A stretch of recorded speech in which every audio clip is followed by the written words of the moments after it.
বৃহত্তৰ মহানগৰী শিল্পী সমাজৰ উদ্যোগত শ্ৰীকৃষ্ণৰ ৰাস মহা উৎসৱ বামুণী মৈদান স্থিত নিউ গুৱাহাটী ৰেলৱে কলনী নামঘৰত অনুষ্ঠিত কৰা হয় ৭ম বাৰ্ষিক ৰাস মহা উৎসৱত। ৰাস মহা উৎসৱৰ লগত সংগতি ৰাখি অনুষ্ঠিত কৰা হয় কৃষ্ণ নৃত্য।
কণ কণ শিশুসকলৰ দ্বাৰা পৰিৱেশনত কৰা হয় কৃষ্ণ নৃত্য অনুষ্ঠানত মুৰাৰী শীৰ্ষক এখন স্মৰণিকা উন্মোচন কৰা হয়।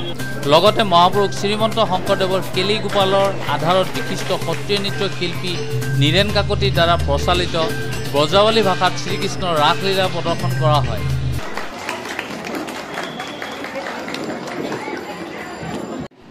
এইখন সুন্দৰ মঞ্চত আমাৰ ৰাস উদযাপিত হ'ব। ৰাস উদযাপনৰ আগমুহূৰ্তত এই বৃহত্তৰ মহানগৰ শিল্পী সমাজৰ দ্বাৰা আয়োজিত এই অনুষ্ঠানত এইখন মুৰাৰী ৭ম বৰ্ষৰ পুথি প্ৰকাশিত হৈছে আৰু মই এই মুৰাৰী সম্পাদনা সমিতিৰ সমূহ কৰ্মকৰ্তালৈ মোৰ সশ্ৰদ্ধ প্ৰণাম শ্ৰদ্ধা লগতে অভিনন্দন জ্ঞাপন কৰিছোঁ। ধন্যবাদৰ পাত্ৰ তেওঁলোক। এইখিনি সময়ত বহু কষ্ট স্বীকাৰ কৰি এখন পত্ৰিকা ওলোৱাটো ইমান সহজ কথা নহয়।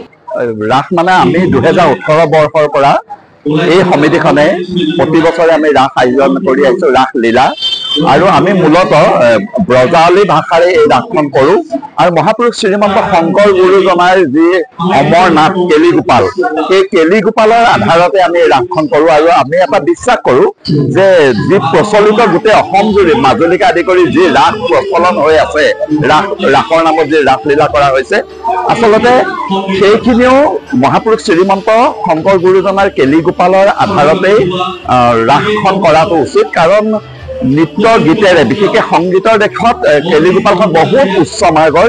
আৰু আমি যেতিয়া বাহিৰত এই কেলি গোপাল কৰিবলৈ গৈছোঁ, আন্তৰ্জাতিক খ্যাতিসম্পন্ন নৃত্য সমালোচক ডক্টৰ কপিলাপত চায়নৰ নিচিনা নৃত্য সমালোচকে ক্ৰিটিক্সে এই কেলি গোপালক লৈ অতি উচ্চ প্ৰশংসা কৰি থৈছে। গতিকে এই কথাখিনি আমি জনা দৰকাৰ আৰু আমি সেই উদ্দেশ্যে সাৰোগত কৰি প্ৰতি বছৰে আমি 2018 বৰ্ষৰ পৰাই এই কেলি গোপাল আধাৰিত আমি ৰাসলীলা কৰি আহিছোঁ। অকণিৰ নামঘৰত আমি লক্ষী পূজাৰ দিনা ৰাসৰ নাট মুকলি কৰিছোঁ আৰু এইবাৰ ৰাসত প্ৰায় 25-30 গৰাকী গোপিনীয়ে ইয়াত নৃত্য পৰিৱেশন কৰিছে। গোপপালত প্ৰায় 30 জন